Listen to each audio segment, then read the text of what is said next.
Right, here I am at the Palm Springs Air Museum, in Palm Springs obviously, and this is the original stealth bomber developed by the United States, which I've just had a complete geek overload of information that there's no way I'm going to be able to remember, including by the fact that this is based on a theory that a scientist or an engineer wrote in the USSR, and it just disappeared into a file and was never actioned.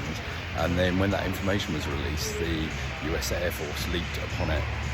Now, some of the really interesting stuff about this aircraft: one, it is completely unflyable by a human being.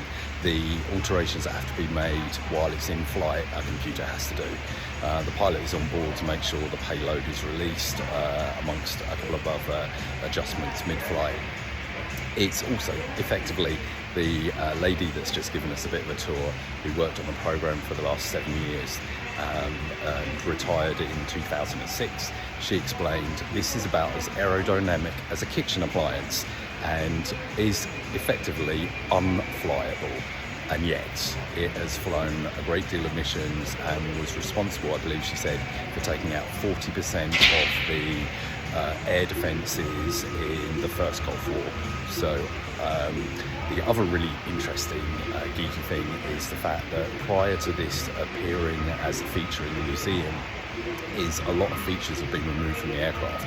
Although current stealth technology has evolved somewhat, the origins of a lot of that technology existed on this first stealth aircraft. So they've been removing them, and everything is being mopped up by a series of volunteers here in the museum who have worked on the program, enthusiasts and the like.